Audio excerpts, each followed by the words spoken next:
మరి అలాగే గురువుగారు ఈ నవరాత్రుల్లో ప్రత్యేకంగా ఒక్కో రోజు ఒక్కో అవతారాన్ని పూజిస్తారు కదా.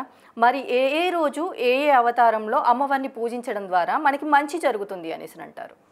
రెండవ రోజు గాయత్రీ మాత. బ్రాహ్మణులు మరియు ఋషులు మునులు యజ్ఞయాగాది క్రతువులు చేసుకుంటూ నిత్యము పరబ్రహ్మతత్వంలో ఉండేటటువంటి అద్భుతమైనటువంటి జ్ఞాన నిధి గాయత్రీ మాత.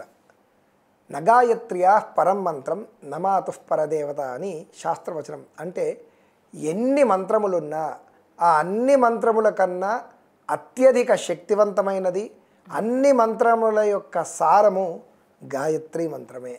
అలానే నమాతుః పరదేవత అంటే గాయత్రీ మంత్రాన్ని మించినటువంటి మంత్రము ఈ సృష్టిలో లేనే లేదు. అలానే తల్లిని మించినటువంటి దైవము లేదు అని మనకు వేదమే చెప్తుంది. అందుకని రెండవ రోజు గాయత్రీ అమ్మవారు. ఈ గాయత్రీ అమ్మవారిని కొలిచే వాళ్ళు సూర్యుడి లోపల గాయత్రీ అమ్మవారిని దర్శనం చేసుకుంటూ 3 పూటల అంటే ఉదయము, మధ్యాహ్నము, సాయంత్రము 3 పూటల అమ్మవారికి నమస్కారం చేసుకోవాలి. అయితే ఎందుకు గాయత్రి ఉపాసన చెయ్యాలి అంటే ఈ అమ్మవారు జనులందరికీ కూడా, అంటే ఇక్కడ కుల మత పేద వర్గాలు లేవండి, బ్రాహ్మణుల దగ్గర నుంచి ప్రతి కులస్థుడు ప్రతి మతస్థుడు కూడా సూర్యుడికి నమస్కారం చెయ్యాలి. ఈ సూర్యుడి లోపల గాయత్రీ దేవత అమ్మవారి యొక్క శక్తి ఉంది కాబట్టి ఆ సూర్యునికి నమస్కారం చేయడం వల్ల బుద్ధి, జ్ఞానము, ఆర్థిక సమస్యలన్నీ కూడా తొలగిపోవడంతో పాటు అద్భుతమైనటువంటి వర్చస్సు పెరుగుతుందంట. అలానే వాళ్ళు ఏది మాట్లాడితే ఆ మాటలన్నీ నిజమవుతాయి.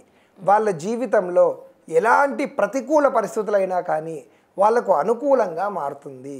అలానే వాళ్ళ ఇంట్లో ప్రశాంతమైనటువంటి వాతావరణం ఏర్పడుతుంది, బుద్ధి వికసిస్తుంది. ఆ అమ్మవారి యొక్క అనుగ్రహం ఉంటే సాధించలేందంటూ ఏదీ ఉండదు. అందుకని రెండవ రోజున గాయత్రీ అమ్మవారికి తామర పూలతో అర్చన చేయాలి. అలానే బెల్లపన్నమును నైవేద్యం పెట్టాలి. ఇలా చేస్తే అమ్మవారి యొక్క అనుగ్రహం వీళ్ళు పొందడం జరుగుతుంది.